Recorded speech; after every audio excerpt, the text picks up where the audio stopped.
Good morning students, welcome back in our class. My name is Rajkumar, teacher BMS Karalpura, zone Karalpura, district Kupwara. प्यारे बच्चों, आज हम करेंगे class 8 subject mathematics का chapter number 11 exponent and power.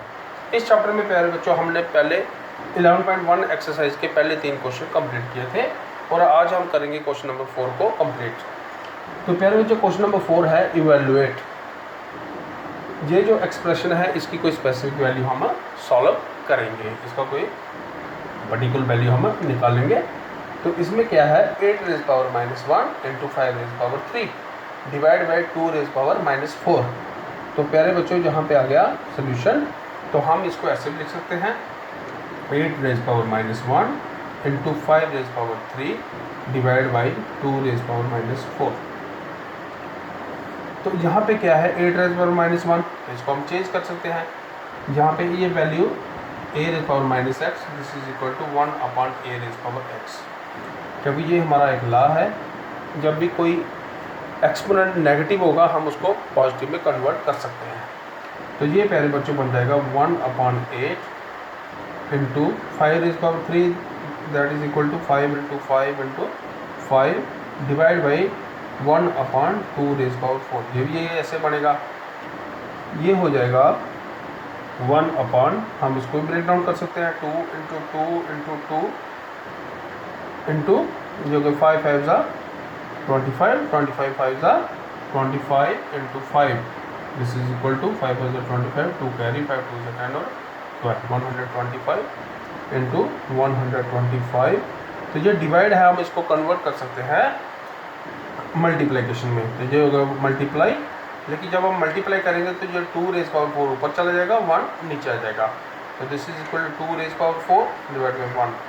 तो ये बन जाएगा प्यारे बच्चों 1 अपॉन, हम इसको मल्टीप्लाई कर सकते हैं अभी, ये होगा 125 divide by 2 into 2 into 2 this is 2 into 2 into 2 into 2, क्योंकि 2 रेज़ पावर 4 है तो हम इसको ऐसे लिख सकते हैं। तो ये भी ये वाला 2 इसके साथ, ये वाला इसके साथ, ये 2 इसके साथ कट गया, तो यहाँ बचा खाली 2। तो ये बन जाएगा इम्प्लाइज 125 इंटू 2 डिवाइड बाई 1। तो ये बन जाएगा 125 into 2 this is equal to 2 5 ज़ा 10 1 कैरी 2 2 ज़ा 4 1 5 2 1 ज़ा 2 this is equal to 250।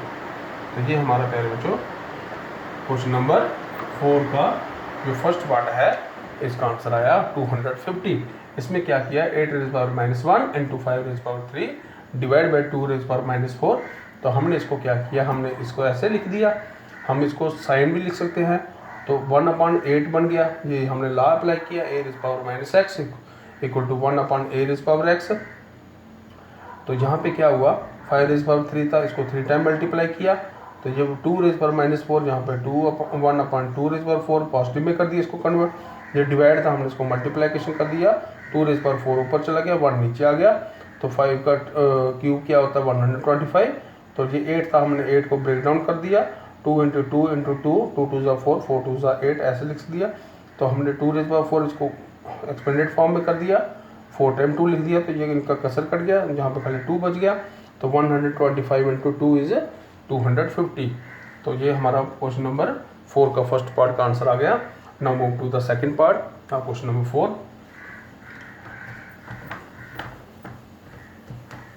This is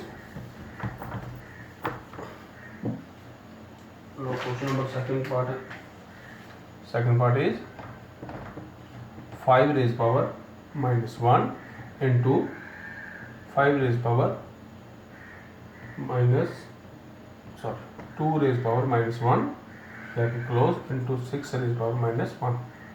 ये हमारा आ गया सेकंड पार्ट क्वेश्चन नंबर 4।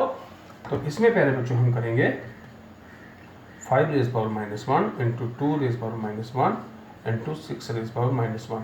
तो इसमें भी क्या है, इनकी पावर जो है वो एक्सपोनेंट जो है हमारा नेगेटिव में है, तो हम इसको कन्वर्ट कर सकते हैं, क्योंकि a raise power -x is equal to 1 upon a raise power x। तो ये पॉजिटिव में हो गया।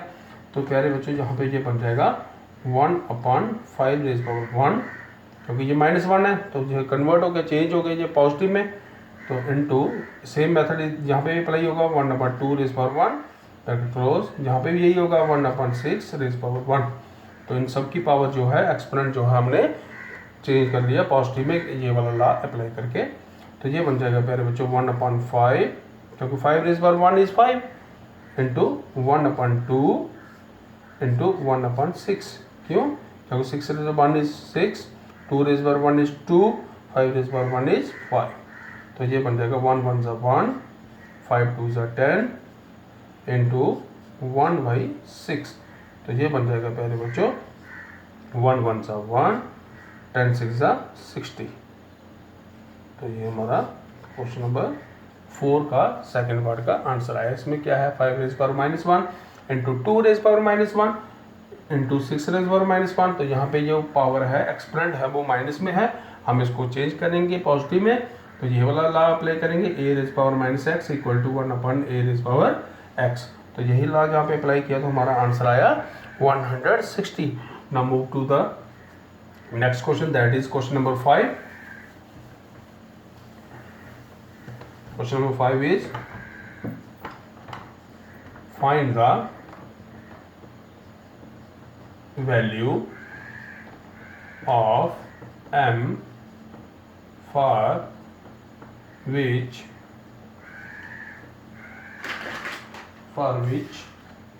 5 raised power m divided by 5 raised power -3 equal to 5 raised power 5। तो यहाँ पे ये हो गया पहले बच्चों। तो इसमें क्या है, ये हमारा सोल्यूशन आ गया। तो हमने क्या करना, find the value of m for which, हमने इस एक्सप्रेशन में से m की वैल्यू फाइंड आउट करनी है। वो किस तरह करेंगे हम, पहले हम इसको नोट करें 5 raise power m divide by 5 raise power -3 is equal to 5 raise power 5।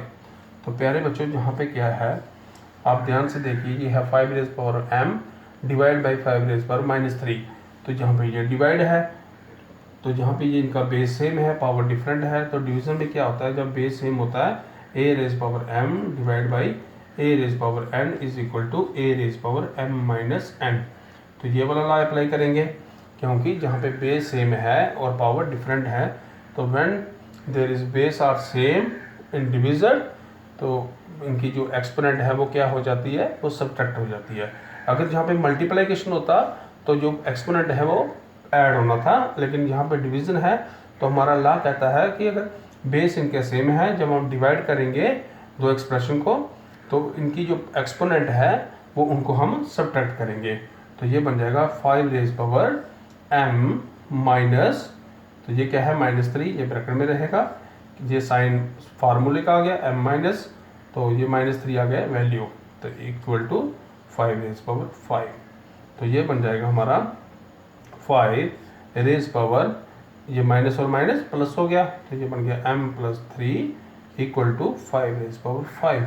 तो प्यारे बच्चों यहाँ पे क्या है, जहाँ पे बेस दोनों का इक्वल है, तो जब बेस इक्वल होता है तो इसकी जो एक्सपोनेंट है हम उसको भी इक्वल बोल सकते हैं। तो since there is base are equal and exponent are also equal, हम इसको एक्सपोनेंट भी इनकी इक्वल कर सकते हैं, क्योंकि 5 और 5 सेम है बेस, तो हम एक्सपोनेंट को भी सेम कर सकते हैं।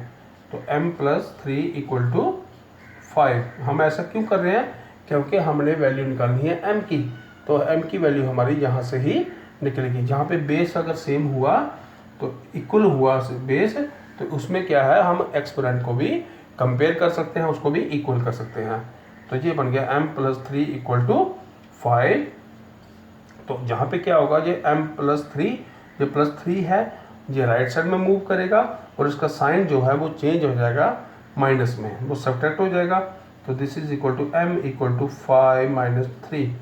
तो प्यारे बच्चों m इक्वल टू 5 में से 3 गए, दैट इज इक्वल टू 2। तो m की वैल्यू आ गई 2। m की वैल्यू क्या हो गई, तो यहाँ हमने फाइंड आउट करनी थी m की value, that is equal to the value